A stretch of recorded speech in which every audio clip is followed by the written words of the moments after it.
بسم الله الرحمن الرحيم. الحمد لله رب العالمين، نحمده ونستعينه ونستغفره، ونعوذ بالله من شرور أنفسنا ومن سيئات أعمالنا. من يهده الله فلا مضل له، ومن يضلل فلا هادي له، وأشهد أن لا إله إلا الله وحده لا شريك له، وأشهد أن محمدا عبده ورسوله صلى الله وسلم وبارك عليه وعلى آله وصحبه أجمعين. أما بعد، فما زلنا مع باب صلاة أهل الأعذار، ذكر الشيخ حفظه الله أن أهل الأعذار هم المرضى والمسافرون والخائفون الذين لا يتمكنون من أداء الصلاة على الصفة التي يؤديها غير المعذور، فقد خفف الشارع عنهم وطلب منهم أن يصلوا حسب استطاعتهم، وذلك مهما كان الأمر. فما دام أن الإنسان مكلف فتجب عليه إقامة الصلاة في حدود استطاعته. وقد أخذنا في الأسبوع الماضي كيفية صلاة المريض، وننتقل اليوم إلى صلاة الراكب يعني المسافر. Donc, nous sommes toujours dans le chapitre des facilités dans la prière qui concerne les malades, les voyageurs, ainsi que les personnes en situation de peur. Ces personnes-là sont les gens qui rencontrent des difficultés dans l'accomplissement de la prière. Et pour ces gens-là, Allah Jalla wa Ala a allégé la prière et facilité la prière, de sorte à ce qu'ils puissent l'accomplir, quelle que soit la situation. Car tant que la personne a sa raison et sa conscience, et tant qu'elle est concernée par la prière, elle doit l'accomplir, quelles que soient les circonstances. Et à chaque difficulté, c'est facilité. La semaine dernière, on a vu ensemble comment doit prier le malade.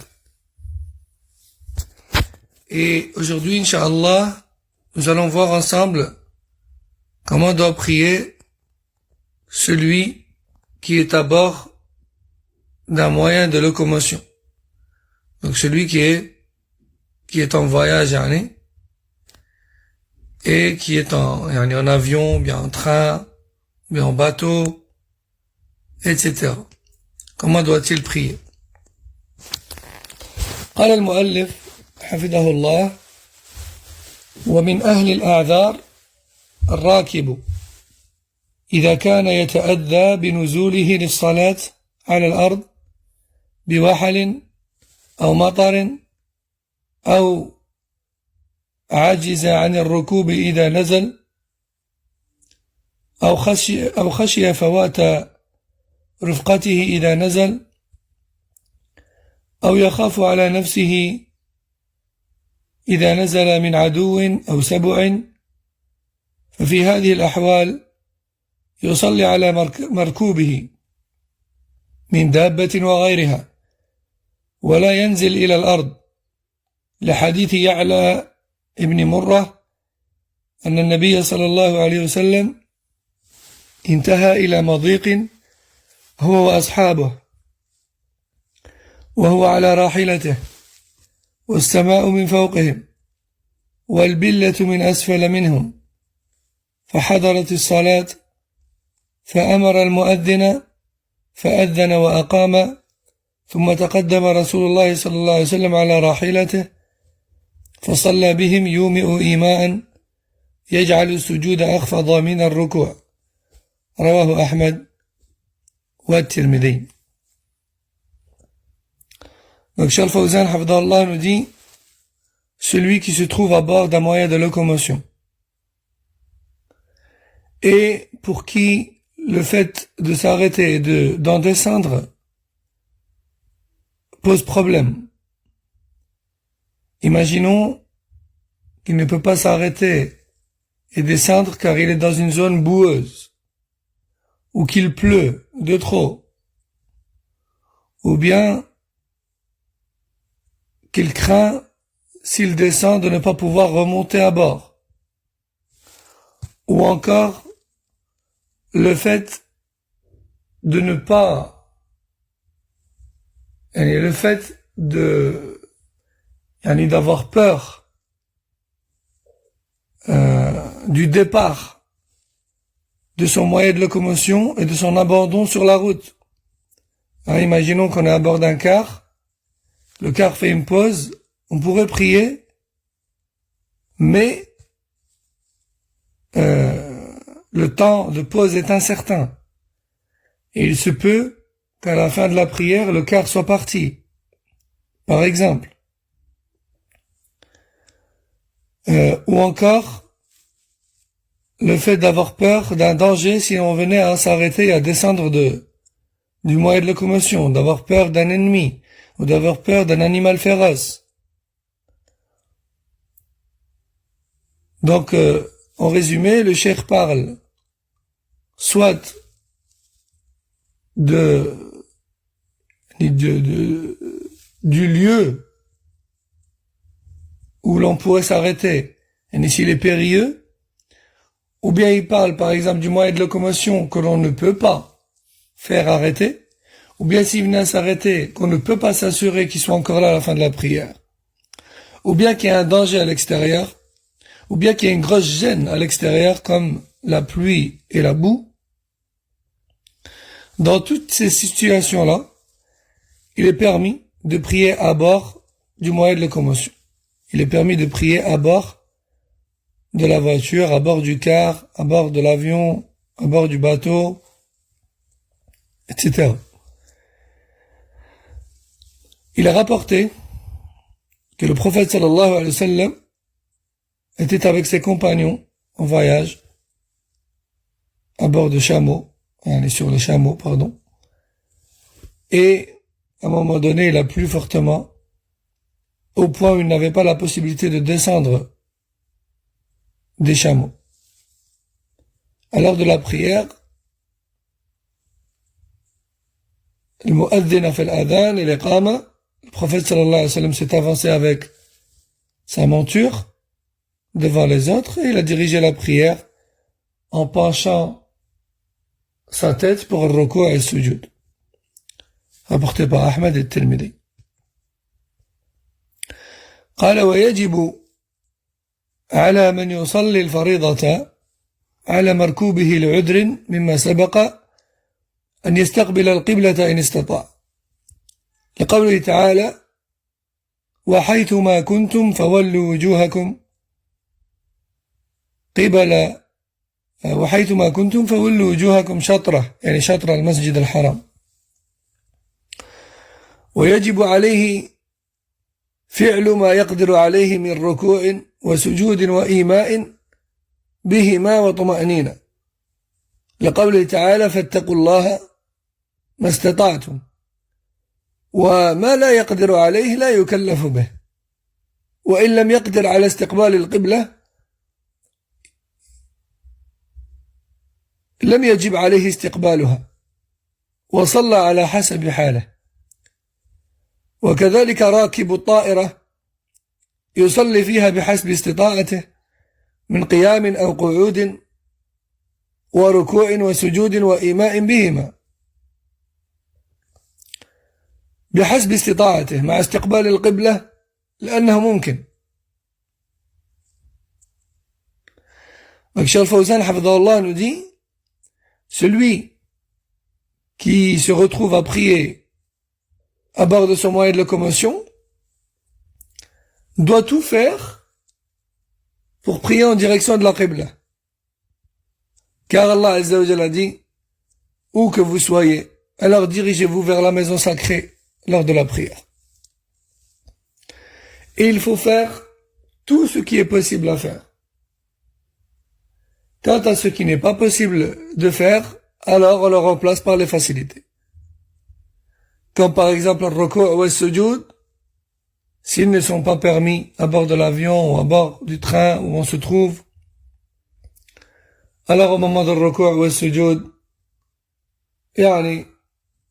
au moment du ruku', si on est debout par exemple au moment du ruku', on penche la tête, et puis pour le sujoud, on s'assoit et on penche la tête.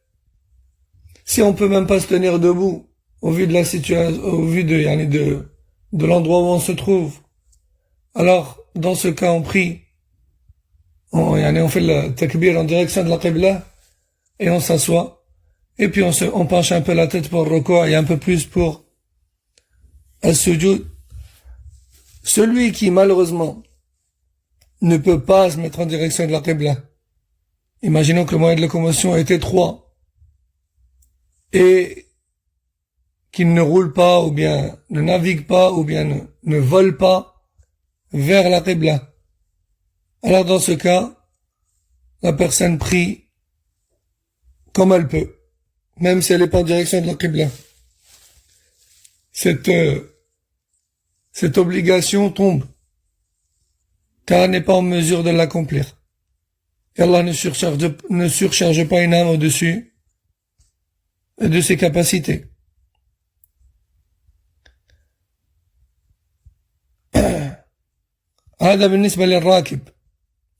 Donc ça c'est par rapport à celui qui est à bord d'un moyen de locomotion et que il a des contraintes à bord de ce moyen de locomotion.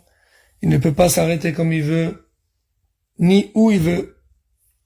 Et il doit prier, car le temps de la prière va sortir. Comment faire? Eh bien, il fait de cette manière-là. S'il peut pas descendre du moyen de locomotion et accomplir la salat normalement à l'extérieur, alors il l'accomplit à bord. Mais il l'accomplit à bord s'il sait que le temps de la prière sera écoulé au moment de l'arrivée. Donc à ce moment-là, il prie à bord en effectuant un maximum d'obligations de cette prière. En se tenant en faisant takbir debout en direction de la Qibla. Si c'est pas possible, alors assis mais toujours en direction de la Qibla. Si c'est pas possible, alors qaddar Allah ma sha'a fa'al, fait takbir dans le sens qu'il peut. Dans la direction la plus rapprochée de la Qibla. Puis ensuite, pareil pour le ruku' et le sujoud. S'il peut se tenir debout, il se tient debout. Pour le reste, il penche sa tête et il s'assoit. Etc., etc. Parmi les étapes qu'on a déjà expliquées. ثم نأتي الآن إلى صلاة المسافر. قال المؤلف: ومن أهل الأعذار المسافر، فيشرع له قصر الصلاة الرباعية من 4 إلى 2 كما دل على ذلك الكتاب والسنة والإجماع. قال الله تعالى: فإذا ضربتم في الأرض فليس عليكم جناح أن تقصروا من الصلاة.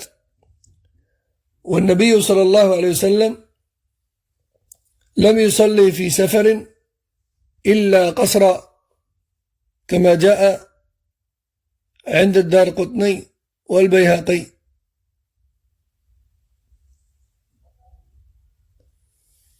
قال المؤلف: والنبي صلى الله عليه وسلم لم يصلي في السفر إلا قصرا،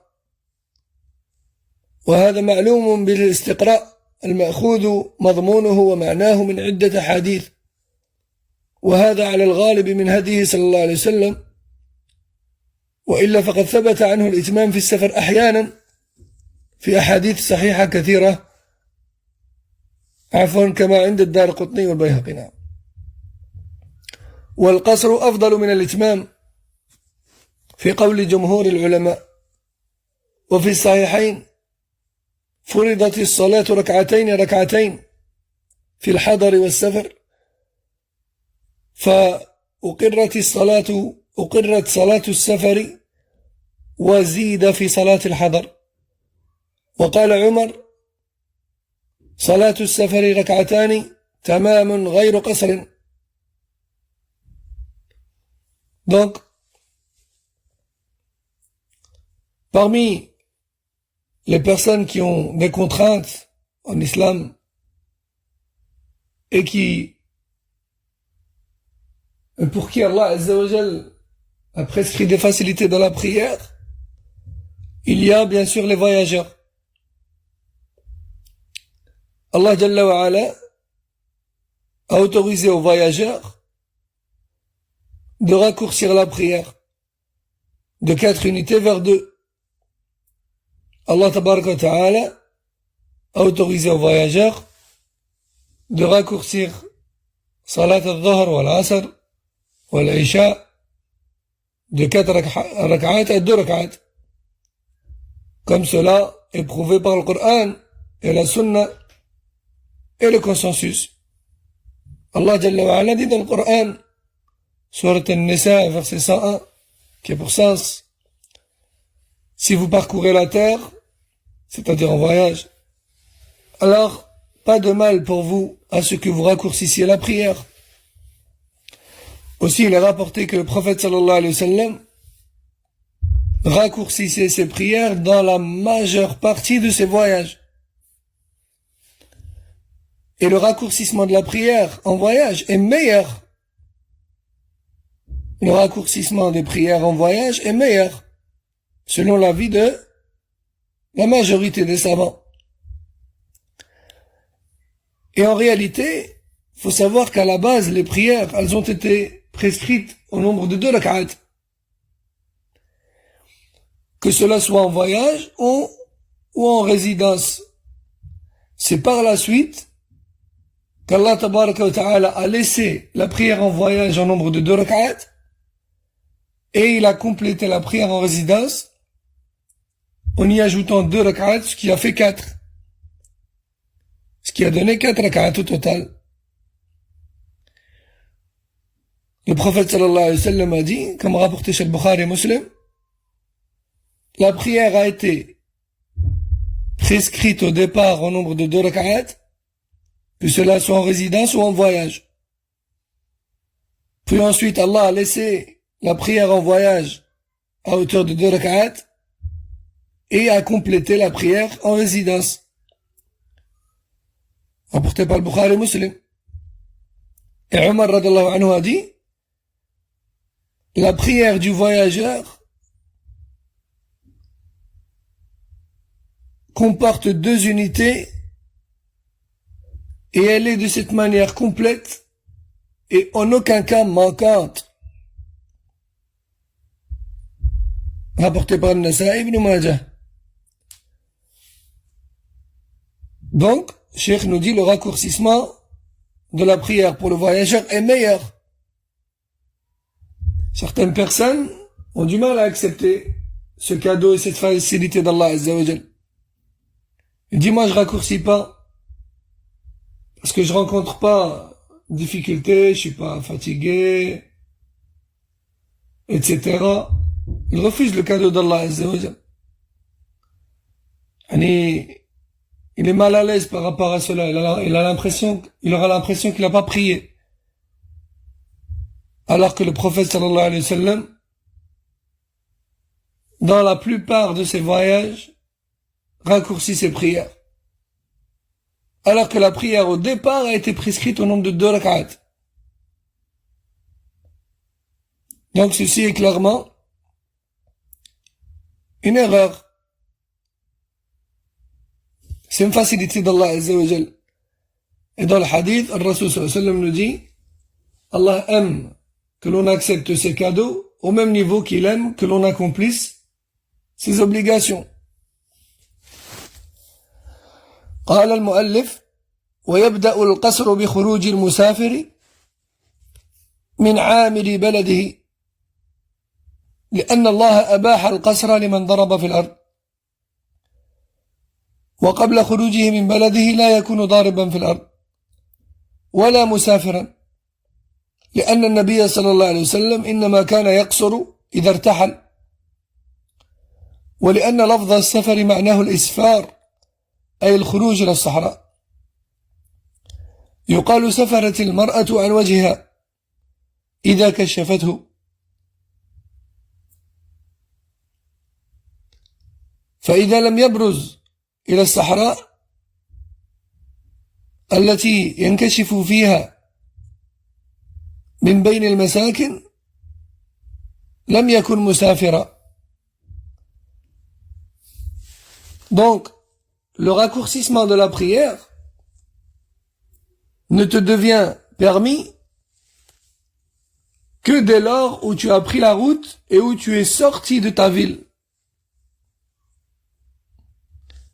Et non pas avant de prendre la route et avant de sortir de la ville. Car Allah Azza wa Jalla dans le verset, il dit, si vous parcourez la terre, c'est-à-dire si vous sortez de votre lieu de résidence. De plus, le prophète sallallahu alayhi wa sallam ne commençait le raccourcissement de la prière que lorsqu'il quittait la ville. En langue arabe, le voyage se dit safar. Et cela vient de al-isfar. Et l'isfar, ça veut dire la sortie de la zone habitée vers la zone désertique. On dit aussi de la femme safarat al-mar'atu wajhaha. La femme, elle a safar son visage, c'est-à-dire elle a découvert son visage. Donc, la personne ne peut commencer à raccourcir sa prière que lorsqu'elle a quitté sa ville, de sorte à ce que si cette ville se trouve dans un désert, la personne deviendrait clairement visible, et ce même de loin, dès lors où elle aura quitté les habitations. Vous allez me dire, oui, mais si c'est une ville collée à une ville, dans ce cas-là, c'est pas grave. Elle est sortie de sa ville, elle est sortie de son entité. Ce qu'on a cité là avec le désert, c'est l'origine du mot. Mais il est vrai qu'aujourd'hui, c'est pas comme autrefois, où les villes étaient éloignées les unes les autres, et où il y avait des grandes plaines entre elles. Aujourd'hui, la population a augmenté sur Terre, et c'est vrai que beaucoup de villes sont collées les unes aux autres, dans beaucoup de pays du monde. Ce qui est voulu, c'est de quitter la ville de résidence. On peut très bien être en voyage et être dans une ville. C'est ça qui est voulu. C'est de quitter la ville en direction de la destination de voyage. Dès lors où on a quitté la ville, on peut raccourcir, mais pas avant. Il est permis de rassembler les prières avant de partir, mais il n'est pas permis de les raccourcir avant d'avoir quitté la ville. Et ça, c'est deux sujets souvent confondus. On peut faire ce qu'on appelle un jama', qabli, muqaddam. On peut faire ce qu'on appelle un rassemblement de prières avancé, anticipé, avant de partir, mais on ne peut pas raccourcir dans ce cas-là, car le raccourcissement n'est autorisé que lorsqu'on est sur la route du voyage, et après avoir quitté le lieu de résidence, la ville de résidence. ثم قال المؤلف ويقصر الصلاة ولو كان يتكرر سفره كصاحب البريد وسيارة الأجرة ممن يتردد أكثر وقته في الطريق بين البلدان.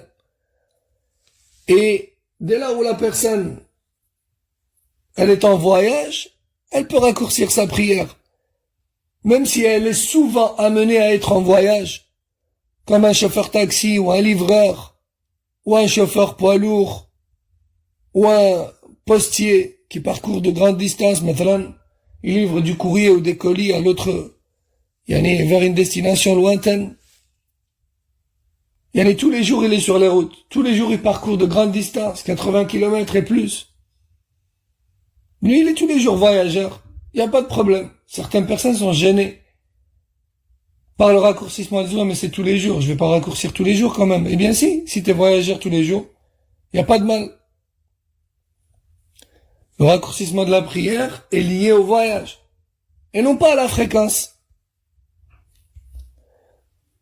قال ويجوز للمسافر الجمع بين الظهر والعصر وبين المغرب والعشاء في وقت أحدهما أو في وقت إحداهما فكل مسافر يجوز له القصر فإنه يجوز له الجمع وهو رخصة عارضة يفعله عند الحاجة كما إذا جد به السير لما روى معاذ رضي الله عنه أن النبي صلى الله عليه وسلم كان في غزوة تبوك إذا ارتحل قبل زيغ الشمس أخر الظهر حتى يجمعها إلى العصر فيصليهما جميعا وإذا ارتحل بعد زيغ الشمس صلى الظهر والعصر جميعا ثم سار وكان إذا ارتحل قبل المغرب أخر المغرب حتى يصليها مع العشاء وإذا ارتحل بعد المغرب عجل العشاء فصلاها مع المغرب رواه أبو داود والترمذي. Donc, parmi les facilités qu'Allah a données aux voyageurs, il y a aussi le rassemblement des prières. Le Dhuhr avec l'Asr et le Maghrib avec l'Isha, à condition que cela soit dans le temps. À condition que cela soit dans leur temps. Le Dhuhr avec l'Asr, il faut l'accomplir absolument avant le Maghrib.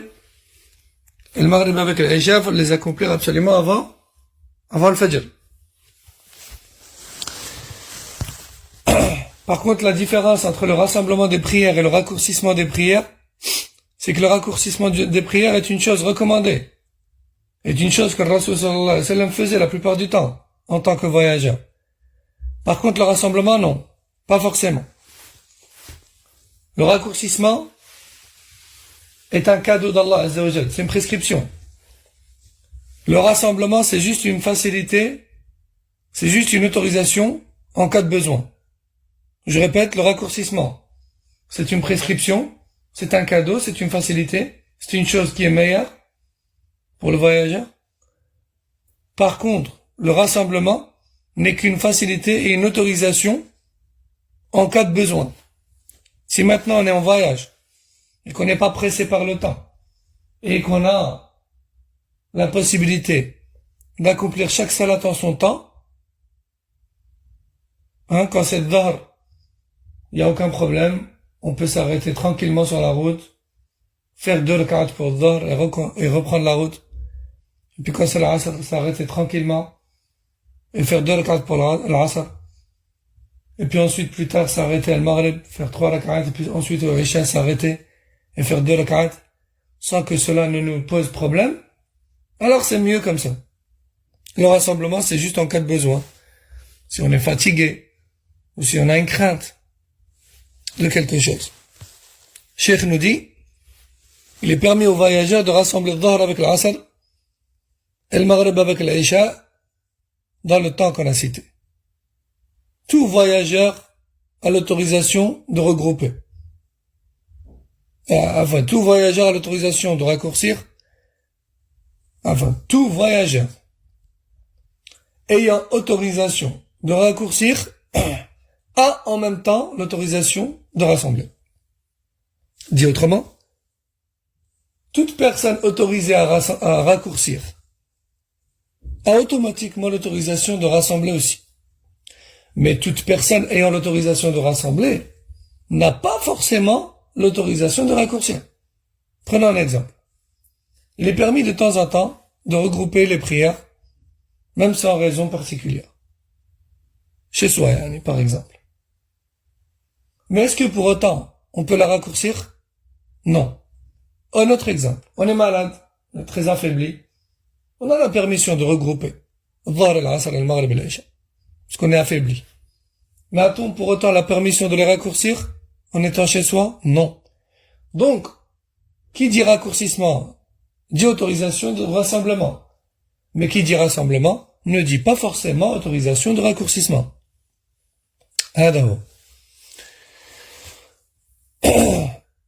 Tout comme il est permis, comme on a dit tout à l'heure, de rassembler le Maghrib et l'Isha à l'heure de le Maghrib ou bien à l'heure de l'Isha. Il est aussi autorisé de rassembler le Dhuhr et l'Asr à l'heure de Dhuhr ou bien à l'heure de l'Asr. Il est permis de faire les deux.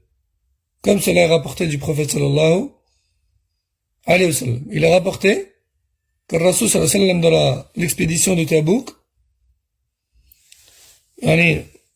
sur la route, إذا ارتحل قبل زيغ الشمس أخر الظهر إلى حتى يجمعها إلى العصر.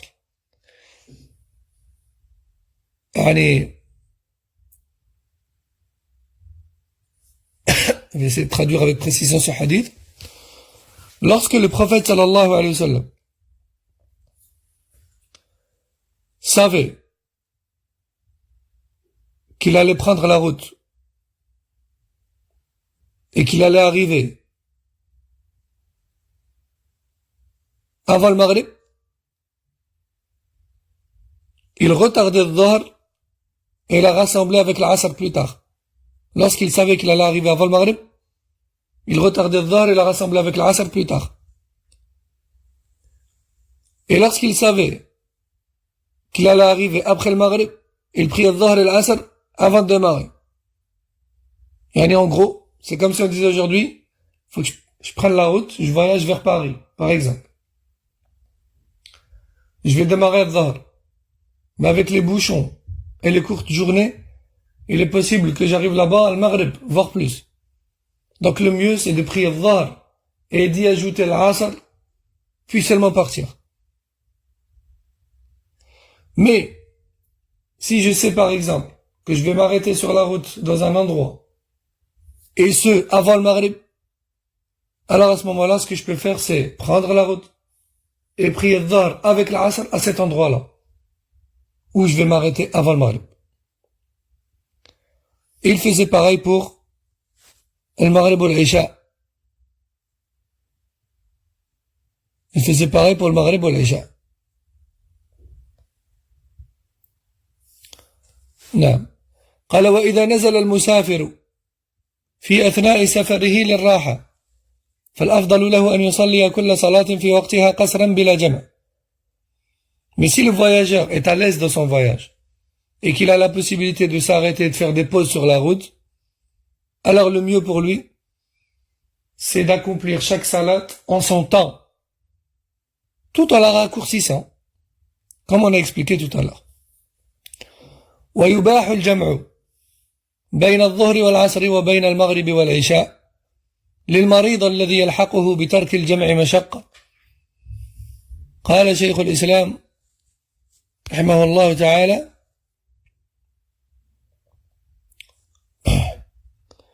وإنما كان الجمع لرفع الحرج عن الأمة فإذا احتاجوا الجمع جمعوا والأحاديث كلها تدل على أنه يجمع في الوقت الواحد لرفع الحرج عن أمته فيباح الجمع إذا كان في تركه حرج قد رفعه الله عن الأمة وذلك يدل على الجمع للمرض الذي يحرج صاحبه بتفريق الصلاة بطريق الأولى والأحرى. انتهى.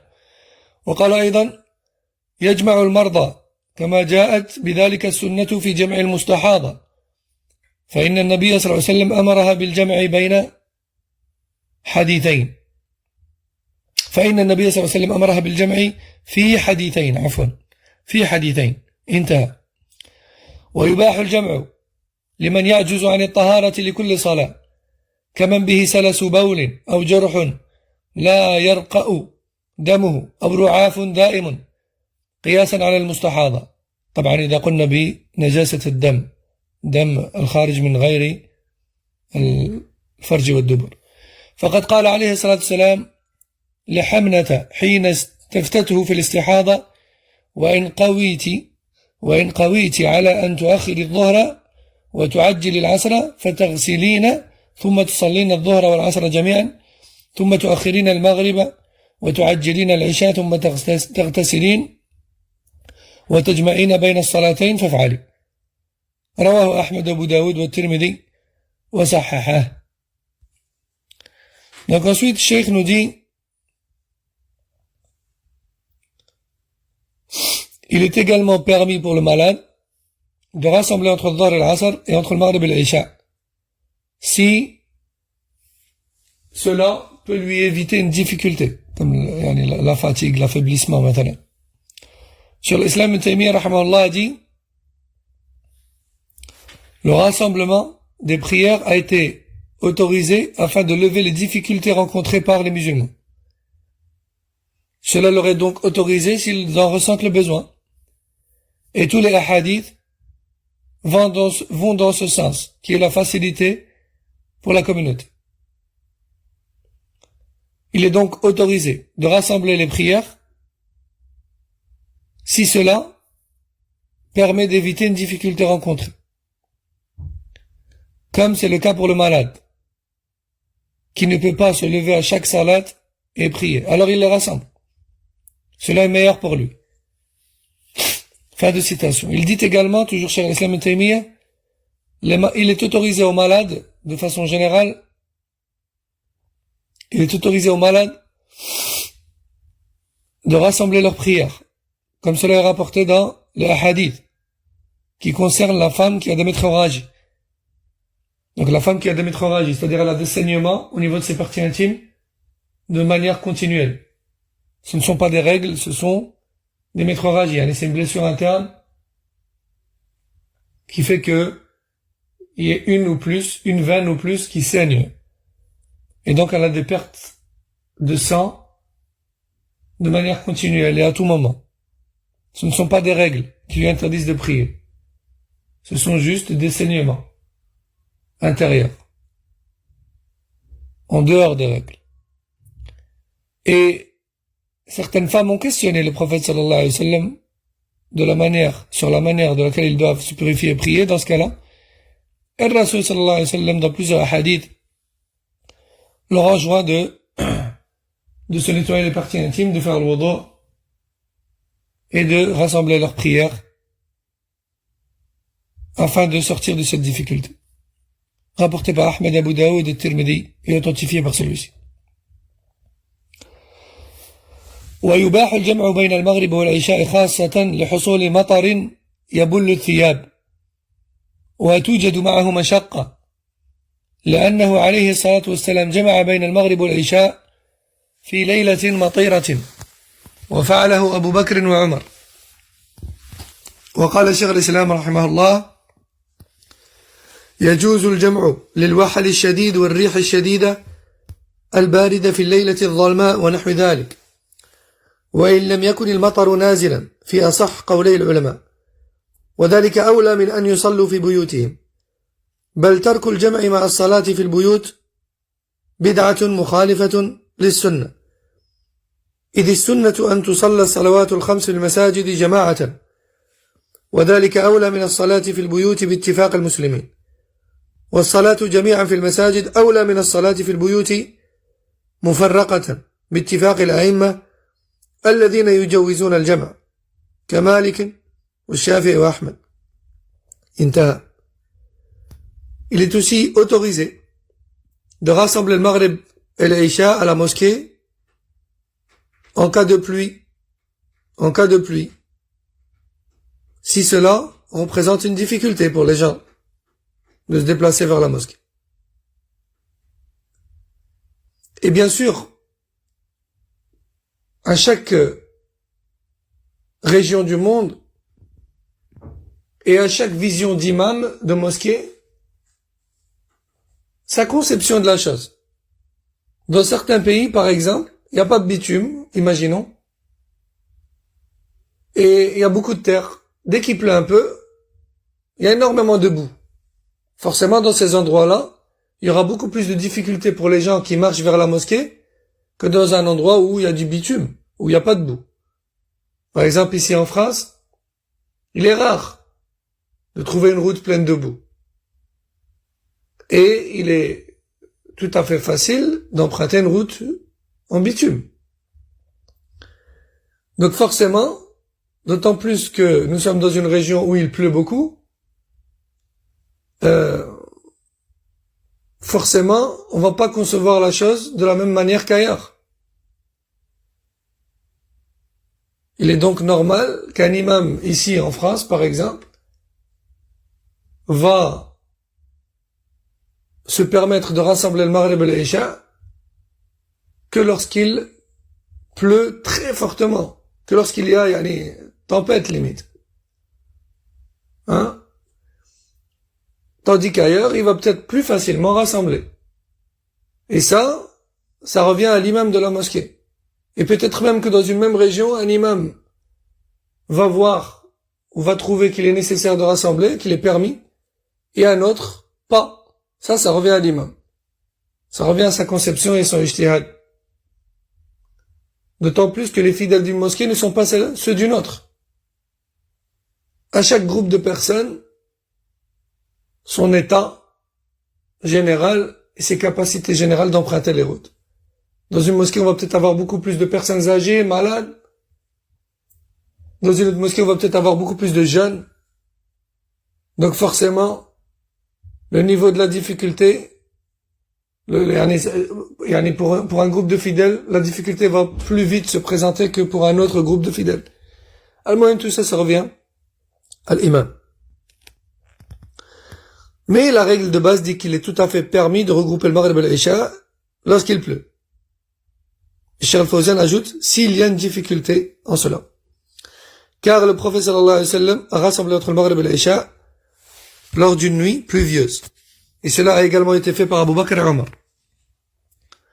Cheikh al-Islam ibn Taymiyyah rahimahullah a dit, il est autorisé de regrouper le Maghrib et l'Isha dans les soirées où il y a beaucoup de boue, beaucoup de vent, froid, et où il fait tout noir. Et ce, même si la pluie ne continue pas de tomber. Et maintenant, il a cessé de pleuvoir à l'heure de la prière. Mais la boue, elle est là. Le vent froid et fort est là. Et en plus de ça, il fait noir.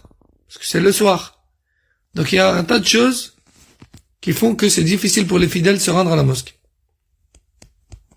Dans ce cas-là, la vie le plus juste des savants dit qu'il est permis de rassembler, même si, à l'heure de le Maghrib, il pleut pas, À l'instant T du Maghrib, il pleut pas, mais tout ce qui en découle, la boue, tout ce qui est là aussi, le vent, le fort vent, tout ça, ça permet de regrouper la prière. Et regrouper la prière dans ce genre de situation est meilleur que de prier à la maison. Que de prier à la maison en temps et en heure. Pourquoi? Parce que la prière en groupe est prioritaire. La prière en groupe et la récompense du groupe est meilleure et prioritaire sur la prière individuelle et la récompense individuelle. Cheikh Al-Fawzan va même jusqu'à dire que celui qui rassemble pas avec les musulmans et qui va chez lui pour prier chez lui seul, celui-là a fait une bid'a et il a contredit sunnah. Car les 5 prières s'accomplissent à la mosquée. Enfin, c'est pas Cheikh Al-Fawzan, c'est Cheikh al-Islam ibn Taymiyyah. Il dit car les 5 prières s'accomplissent à la mosquée et non pas à la maison. Et ce, même si elles doivent être rassemblées. Et ceci, selon l'avis unanime des imams qui autorisent le rassemblement, tels que l'imam Malik, Shafi'i et Ahmed. Fin de citation de la parole de Cheikh al-Islam ibn Taymiyyah, rahimahullah. Donc quand il y a un regroupement à la mosquée et qu'on y est, on regroupe avec les imams et avec les fidèles. On s'entête pas en disant non, moi je rassemble pas, je rentre chez moi, je prierai après à l'heure. La prière de groupe est prioritaire. C'est pour ça que Cheikh al-Uthaymin rahimahullah dit, si t'es dans une mosquée où l'imam regroupe avec eux.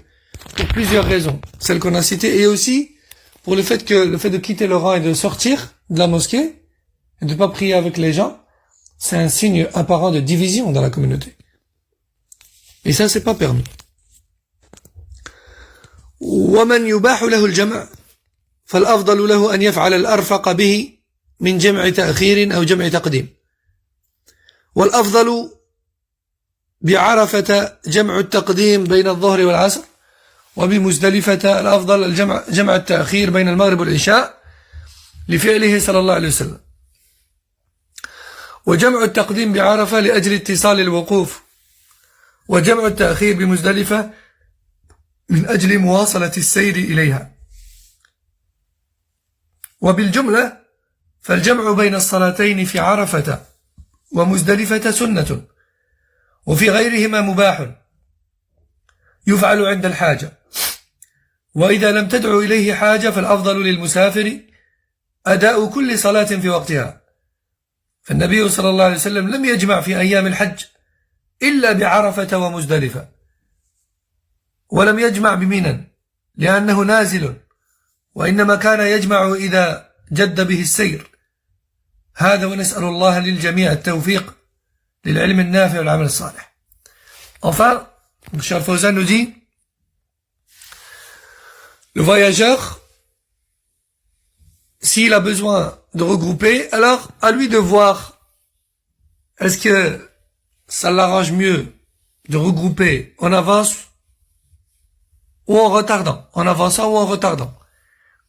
Si ça te facilite de regrouper à l'heure de Dhahr, de faire à l'heure de Dhahr, Dhahr al-Asr, pour ne plus avoir à prier et à t'arrêter au moment de l'Asr, fais-le. Si tu es pressé à l'instant ou à l'heure de Dhahr, tu es pressé au moment de Dhahr, alors il n'y a pas de mal. Continue ta route et tu prieras au moment de l'Asr. Tu prieras le Dhahr ou l'Asr au moment de l'Asr. À toi de voir ce qui est le plus facile pour toi. Le prophète sallallahu alayhi wa sallam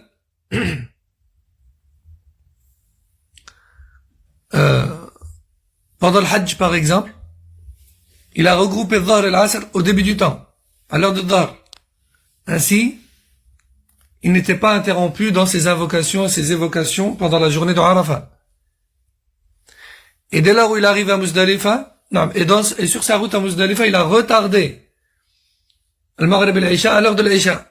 Comme ça, il arrive le plus rapidement possible à la station de Muzdalifa. Donc, voyez comment il a rassemblé en avance lorsque c'était mieux, et il a rassemblé en retardant lorsque c'était mieux. Donc, à chaque voyageur, ce qui est mieux pour lui. Non.